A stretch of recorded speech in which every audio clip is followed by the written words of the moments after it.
The ladies that I'm going to be covering today are all women. They are all pirates.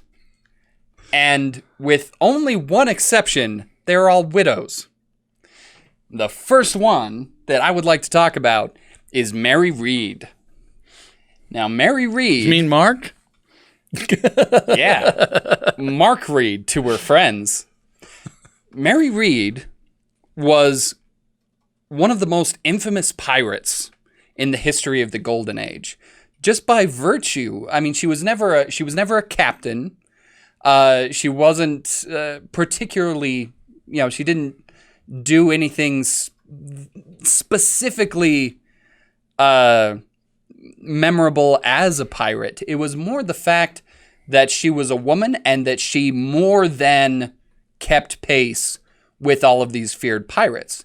Because of that, she became this folk hero to women after her death, just by virtue of being really kind of incredible. She was not that famous in life, but after her death, she really became this, at the time it wouldn't have been considered a feminist icon, but what we would call a feminist icon today. So, Mary is born to a very unfortunate situation. Her mother had just lost a little boy.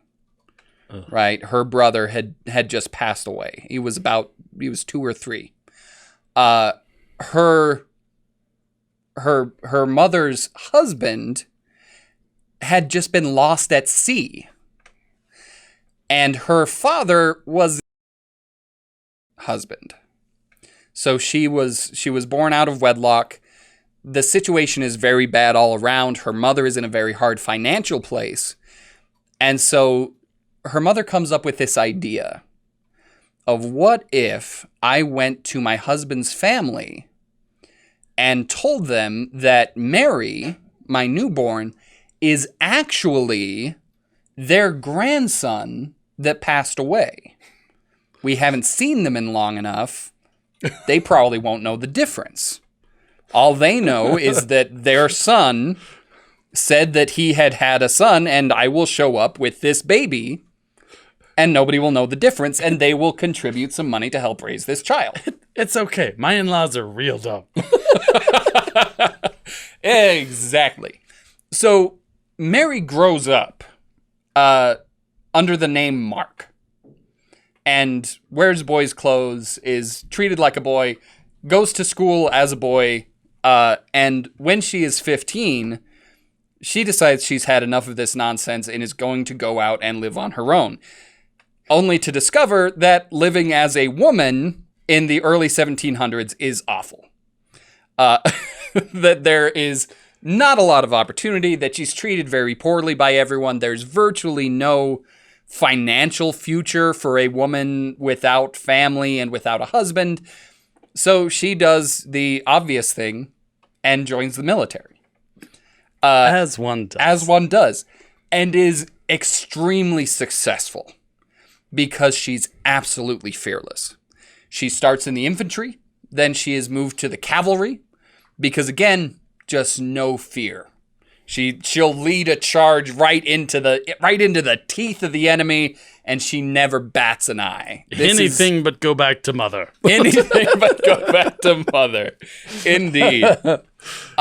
While she is fighting, she's fighting in mainland Europe in the War of Spanish Succession, is where she meets her husband, and I forget his name, but she ends up spending a lot of time with this Flemish soldier.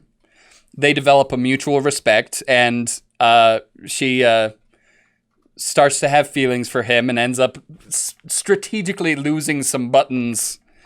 And, oh, look! Oh, no, you know my secret! And they end up falling in love, getting married, retiring from the army, moving to the Netherlands, and with the help of their soldier friends, they open a cute little inn called the Three Horseshoes and live happily ever after. The end. Well, that sounds delightful. Wasn't that a great story? Wasn't that fun? That was great. Then her husband dies. Right. Right. Because of course he did. Of course he did. Like I said, this is all about widows. So she still has the inn, but she just can't. Again, she doesn't like being a single woman.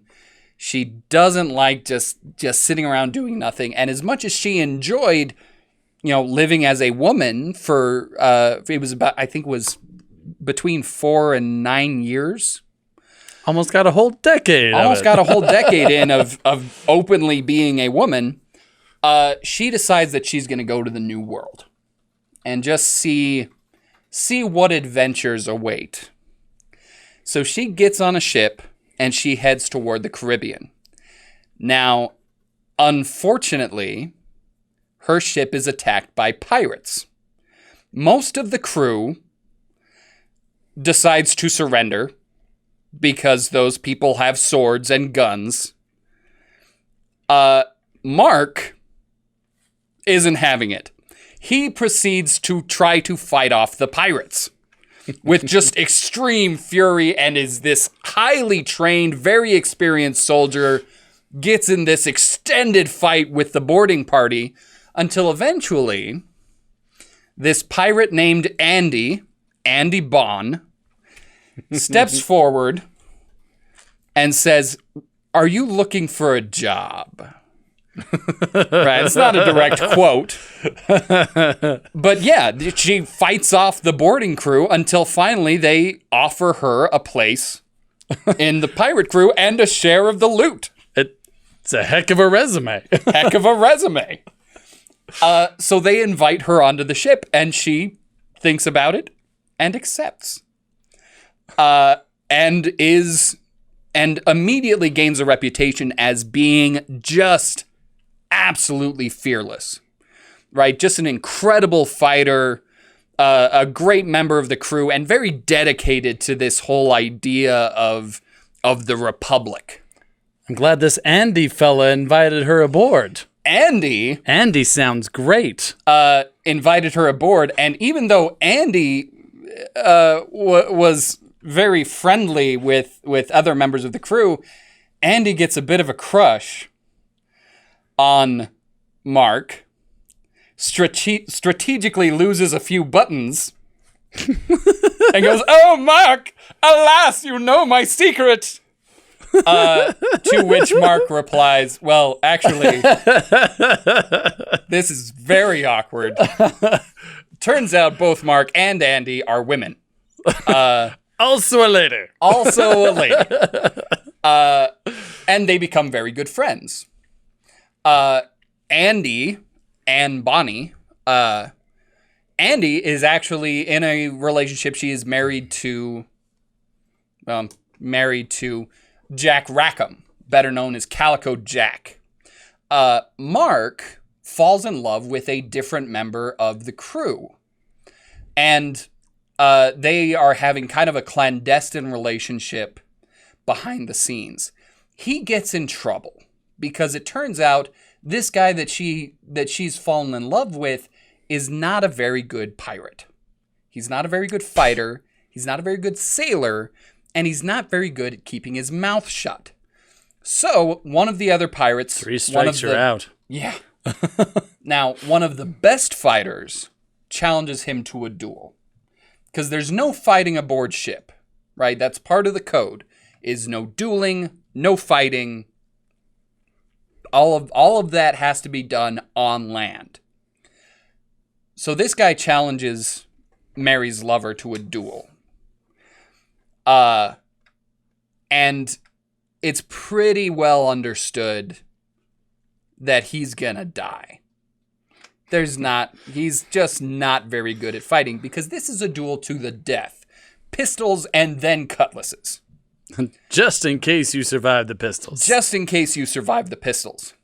So Mary steps in, gets in the other guy's face, and challenges him to a duel 2 hours before his duel with her boyfriend. Now you got 2 duels. Now you have 2 duels, and mine is first. And she reportedly just massacres this guy. Like, it's not even a contest. Because most of the pirates, even though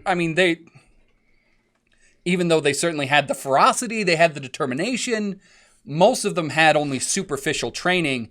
Mary was an experienced, hardened veteran. And so she just massacres this poor guy and saves thereby her lover. Now, Anne was not as good a fighter, but she was just as ferocious. She actually came from a very wealthy family in South Carolina. Her father was a plantation owner. But when Anne was still a young lady, a debutante, a suitor got overly aggressive with her, and she beat him with a chair until he had to be hospitalized for months. That's the kind of person that Anne Bonny was. A little bit twitchy. She's a little, yeah. Now, we've done this story before. If you haven't yet, go watch the word of the day for truculent. But I will give a quick rundown of how this story ends. Unfortunately, when Mary Read came over was in 1717, just a year before the fall of the Republic, the Republic of Pirates. What happened was that Woodes Rogers convinced the king to offer a pardon to any pirates who would turn in their arms and give up piracy. And it was strongly implied, nudge, nudge, wink, wink, help us hunt down the rest of the pirates. About half of the pirates took him up on that, and there was then... Hunted down the other half. Jack Rackham, with Anne Bonny and her best friend Mary Read, were some of those who refused the pardon. Jack was a Jacobite, and believed that the king was not legitimate, that the crown instead belonged to Bonnie Prince Charlie, and so refused the pardon on ideological we'll have to tell that story sometime. I feel like that influenced a lot of history, but I don't think a lot of people know about it. Oh, absolutely. Anyway, so they run off and try to live as pirates without the support of the Pirate Republic. But it only lasts for a little while. Eventually, they run across a pirate hunter, a Captain Barnett, if I remember correctly. And they had a bit of a party the night before, and most of the crew were slobbering drunk. So they were not able to put up much resistance, except for Anne Bonny, Mary Read, and one other unnamed pirate, who proceeded to fight off the pirate hunters, just the 3 of them. At one point, Mary runs to the hatch, pulls it open where all of the pirates are cowering underneath, begging them to surrender, and shoots into the group of them, trying to get them to come out and help her. But they fight until they're eventually surrounded, wounded, and surrender. There is a very large, very public trial, and the entire crew is sentenced to hanging for piracy. And Bonny and Mary Read come forward and plead the belly, it was called. They disclose that they are pregnant, and so cannot be hanged, because that would be also executing the innocent child. So they are granted a stay of execution. Anne Bonny stays in prison for several months and then is released, and we don't know what happens after that. Some people theorize that she goes back to South Carolina and returns to her family. Others that she goes back to piracy, or that she changes her name and takes up a different life elsewhere. But Mary Read unfortunately dies of fever in the prison. And that was kind of the end of the Golden Age